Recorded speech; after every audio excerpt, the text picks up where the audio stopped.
రాబోయే సార్వత్రిక ఎన్నికల్లో అధికార వైసీపీకి భారీ షాక్ తగలనుందా? గత ఎన్నికల్లో పోల్చుకుంటే ఈసారి వైసీపీకి చేదు అనుభవం ఎదురుకానుందా అంటే అవును అనే సమాధానం వస్తుంది. ఇప్పటికే పలు సర్వేలు టీడీపీ అధికారంలోకి వస్తుందని డంకా బజాయించి చెప్పాయి. ఇక దీంతో వైసీపీ అధినేత దిక్కుతోచని స్థితిలో పడ్డారని టాక్ వినిపిస్తుంది.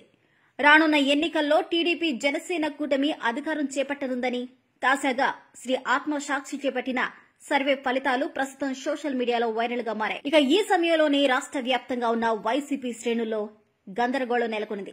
తాజాగా లోకేష్ చేసిన యువగళం పాదయాత్ర ముగింపు సభ తర్వాత టీడీపీ శ్రేణుల్లో మరింత జోష్ పెరిగింది. ఈ క్రమంలో టీడీపీ అధినేత చంద్రబాబు, యువనేత లోకేష్ ప్రజల్లోకి వెళ్లేందుకు కసరత్తు చేస్తున్నారు. వైనాట్ 175 అని డంబికాలు ప్రదర్శిస్తున్న వైసీపీ అధినేత జగన్ కు బిగ్ షాక్ తగిలింది. ఫేక్ సర్వేలతో మసిపూసి మారేడుకాయ చేస్తున్న జగన్ కు అసలు సిసలైన సర్వే గుండెల్లో రైళ్లు పరిగెట్టిస్తుంది. గత ఎన్నికల్లో 100% నిజమైన ఆత్మసాక్షి సర్వే ఇప్పుడు వచ్చే ఎన్నికలపై సర్వే ఫలితాలను బహిర్గతం చేసింది. ఈ మేరకు వచ్చే ఎన్నికల్లో ఎవరు గెలుస్తారో తమ సర్వే ఫలితాల ద్వారా వెల్లడించింది. హైదరాబాద్ వేదికగా పనిచేస్తున్న Indian political survey and strategic team ఏపీలోని అన్ని ప్రాంతాల్లో శాంపిల్ సేకరించి సర్వే నిర్వహించింది. ఇక తాజాగా నిర్వహించిన ఆత్మసాక్షి సర్వే ఏపీ రాజకీయాల్లో పెనుబాంబును పేల్చింది. టీడీపీ జనసేన కూటమిదే అధికారమని తేల్చి చెప్పేసింది. వైసీపీ అధినేత జగన్ దాదాపు ఏడాదిన్నర నుంచి తన ఐపాక్ సర్వేతో పాటు ప్రైవేట్ సంస్థలతో పాటు తన సొంత సంస్థల ద్వారా రహస్య సర్వేలు చేయించారు. ఎన్నికలు సమీపిస్తున్న సమయంలో ఇప్పటికీ పలు ప్రాంతాలలో ఇలా సర్వేలు కొనసాగుతూనే ఉన్నాయి. ఇక అలా వస్తున్న సర్వేలను నమ్మని జగన్ ప్రత్యేకంగా సామాజిక సాధికారత బస్ యాత్ర కార్యక్రమంలో రహస్య సర్వేలు కూడా చేస్తున్నారు.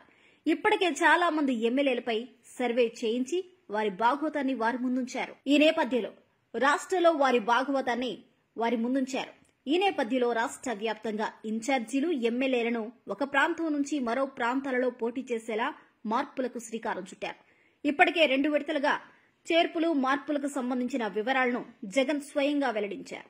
ఈ నేపథ్యంలోనే అధికార పార్టీ ఎమ్మెల్యేలలో అసంతృప్తి నెలకొనింది.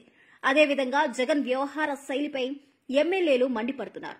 దాంతో వారు చేసేదేమీ లేక పక్క పార్టీలోకి జంప్ అయ్యేందుకు సిద్దంగా ఉన్నారు. అందులో భాగంగానే టీడీపీ అధినేత చంద్రబాబు కూడా మీడియా సమావేశాల్లో 40 మందికి పైగా ఎమ్మెల్యేలు తమతో టచ్ లో ఉన్నారని, అధికార పార్టీకి ఊహించని బాంబు పేల్చి వైసీపీని ఇరకాటంలో పెట్టేశారు. ఇక శ్రీ ఆత్మసాక్షి సర్వే వివరాలు చూస్తే ఈ విధంగా ఉన్నాయి.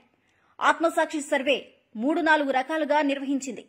టీడీపీ, వైసీపీ, జనసేన వేర్వేరుగా పోటీ చేస్తే ఫలితాలు ఎలా ఉంటాయి? టీడీపీ జనసేన కూటమిగా పోటీ చేస్తే ఎలా ఉంటాయి? టీడీపీ జనసేన బీజేపీ కూటమిగా పోటీ చేస్తే ఎలా ఉంటాయి? టీడీపీ జనసేన లెఫ్ట్ పార్టీలు కూటమిగా పోటీ చేస్తే ఏ విధంగా ఉంటాయి అన్న ప్రాతిపదికన ఆత్మసాక్షి సర్వే వివరాలను ప్రకటించింది.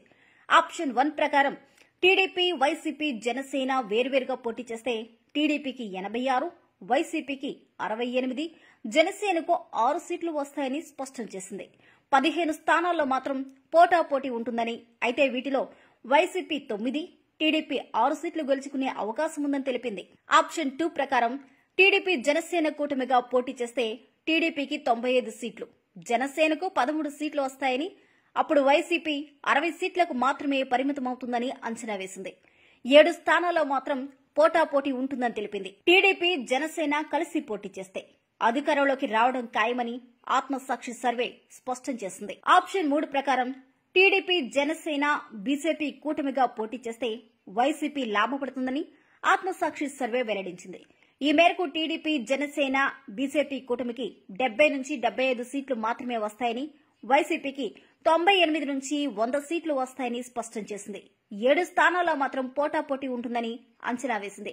ఆప్షన్ 4 ప్రకారం టీడీపీ, జనసేన లెఫ్ట్ పార్టీలు కూటమిగా పోటీ చేస్తే అత్యధిక స్థానాలు గెలుస్తుందని ఆత్మసాక్షి సర్వే స్పష్టం చేసింది. వీరి కూటమికి 115 నుంచి 122 సీట్లు వచ్చే అవకాశం ఉందని అంచనా కూడా వేసింది. వైసీపీ 56 నుంచి 58 స్థానాలకు మాత్రమే పరిమితమవుతుందని తెలిపింది. 4 స్థానాల్లో మాత్రం పోటాపోటీ ఉంటుందని తెలిపింది. కాగా 2019 ఎన్నికల్లో ఆత్మసాక్షి సర్వే అక్షరాల 95% నిజమైంది. వైసీపీ 139 నుంచి 142 స్థానాల్లో విజయం సాధిస్తుందని, టీడీపీ 22 నుంచి 28 స్థానాలకు పరిమితమవుతుందని, జనసేన 0 నుంచి 2 స్థానాలు, మాత్రమే వస్తాయని గతంలో సర్వేలో వెల్లడించింది. వాస్తవ ఫలితాల ప్రకారం వైసీపీకి 151, టీడీపీకి 23 సీట్లు రాగా జనసేన ఒక్కచోట మాత్రమే విజయం సాధించింది.